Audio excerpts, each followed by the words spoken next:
BJP করার অপরাধে রাজ্যের একাধিক জায়গায় সরকারি প্রকল্পের সুবিধা থেকে বঞ্চিত করার অভিযোগ ওঠে প্রশাসনের বিরুদ্ধে। মূলত শাসক দলের মদতেই এসব করা হয়।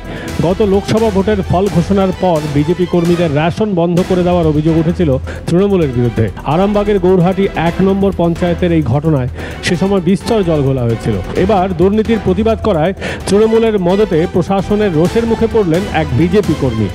চাঞ্চল্যকর ঘটনাটি ঘটেছে দক্ষিণ 24 পরগনার মথুরাপুর 2 নম্বর ব্লকের পূর্ব শ্রীধরনগর গ্রামে। এই গ্রামের বিজেপি কর্মী অলোক হালদার আবাস যোজনার প্রথম দফার টাকা পাওয়ার পর তা আটকে দেওয়া হয়। রাস্তার দুর্নীতির প্রতিবাদ করার জন্যই এসব করা হয়েছে। তৃণমূল ও প্রশাসনের বিরুদ্ধে ক্ষোভ উগরে দিলেন বিজেপি কর্মী অলোক হালদার। এবারে সরকারি ঘর ঢুকেছিল, আমার ঢোকার পরে জানি আমার ঘর ঢুকেছে, সেই মতো অ্যাকাউন্টে টাকাও ঢুকে গেছে।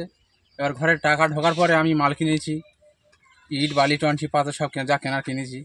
এবারে আমি ঘর শুরু করব, সেই মুহূর্তে আমার অ্যাকাউন্টটা হোল্ড হয়ে গেছে। এবার আমি দেখছি যে আমি ভিডিও থেকে অর্ডার এসছে, তোমার অ্যাকাউন্ট হোল্ড, SBI অর্ডার, ভিডিওর অর্ডার, তোমার অ্যাকাউন্ট হোল্ড হয়ে গেছে। আমি ভিডিওতে গেলাম, বলবো তোমার নামে অবজেকশন আছে।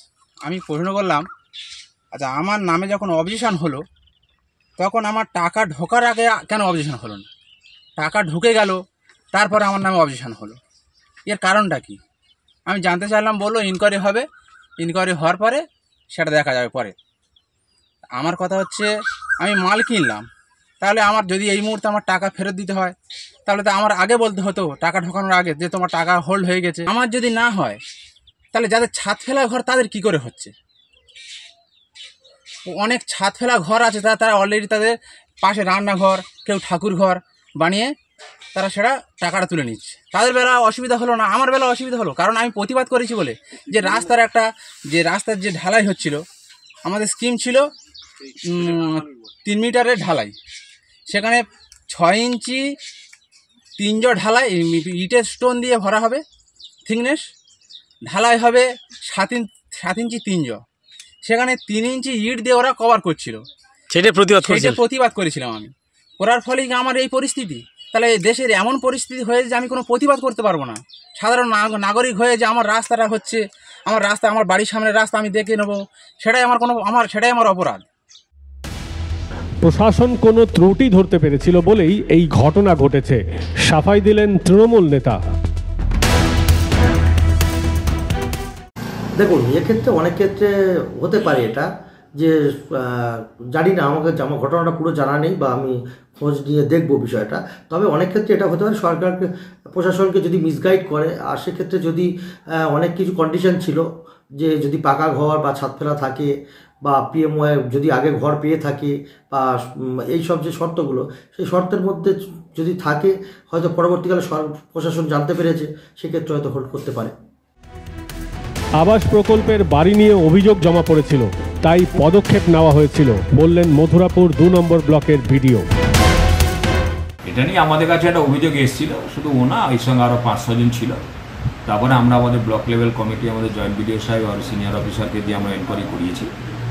দেখেছি এটা অনেকটাই ঠিক আছে, দে আর এলিজেবল, এবং আমরা ব্যাংকে চিঠি করে তাদের অ্যাকাউন্ট আনহোল্ড করে দিয়েছি, তারা এখন টাকা তুলতে পারে। তৃণমূল এবং প্রশাসন এক হয়ে গিয়েছে, এই ঘটনা তার জ্বলন্ত উদাহরণ বললেন বিজেপি নেতা দীপু বর। স্কুলে ইট বালি সিমেন্ট কিনেছে, এখনো পড়ে আছে ইট বালি সিমেন্ট, তাদের অ্যাকাউন্ট হোল্ড করেছে। এখন কথা হচ্ছে, এদের বিরুদ্ধে অভিযোগ কে করলো তার কোনো সদুত্তর নেই, কোনো আমলারা এর সদুত্তর দিতে পারছে না। আমরা জানতে চাইছি, আমাদেরকে সদুত্তর দিচ্ছে না। আমাদের কাছে একটা প্রশ্ন, যদি এরা গরিব মানুষ হয়ে তদন্ত করে এদের তালিকাতে নাম তোলা হলো, তারপরে কেন বা তাদের অ্যাকাউন্টটা হোল্ড করা হলো? ইতিপূর্বে আমরা হাইকোর্টে মামলা করেছিলাম PMOY নিয়ে, যেখানে 29 জন তৃণমূলের নেতা কর্মী চোর, যারা অন্যের আইডি ব্যবহার করে নিজেদের ব্যাংক অ্যাকাউন্ট দিয়ে সমূহ টাকা আত্মসাৎ করেছে। হাইকোর্টের অর্ডার ছিল বিডিওকে ইমিডিয়েট টাকা ফেরত নিতে হবে, তাদের বিরুদ্ধে ক্রিমিনাল প্রসিডিং স্টার্ট করতে হবে। আজও পর্যন্ত বিডিও সেটা করতে পারলো না। একজনেরও অ্যাকাউন্ট ফ্রিজ করে টাকা আদায় করতে পারলো না। অথচ ভাঙা ঘরে যারা থাকে, বর্ষাকালে জল পড়ে, মাথার উপরে চাল নেই, সেই সমস্ত গরিব মানুষের অ্যাকাউন্টগুলোকে ফ্রিজ করেছে তৃণমূলীদের কথা শুনে। তৃণমূল এখানে যা বলছে, আধিকারিকরা তাই করছেন। আধিকারিক আর তৃণমূল কে আধিকারিক এবং কে তৃণমূল সেটাকে পৃথক করবার কোনো উপায় নেই। এটা এতটা নীচ হয়ে গেছে, এই প্রশাসন এতটা নোংরা হয়ে গেছে, সাধারণ গরিব মানুষের স্বার্থে এরা কাজ করছে না। তদন্ত করার পর প্রশাসনের পক্ষ থেকে আবাসের প্রথম কিস্তির টাকা দেওয়া হয়েছিল, পরে তৃণমূল নেতাদের কথা শুনে তা আটকে দেওয়া হয়, এমনই অভিযোগ বিজেপির। বিষয়টি প্রকাশ্যে আসতেই মুখ পড়ে প্রশাসনের। বিজেপিকে আটকাতে এভাবে আর কত ছলনা করবে তৃণমূল সহ প্রশাসন, প্রশ্ন গেরুয়া শিবিরের। মাধ্যম ব্যুরো রিপোর্ট।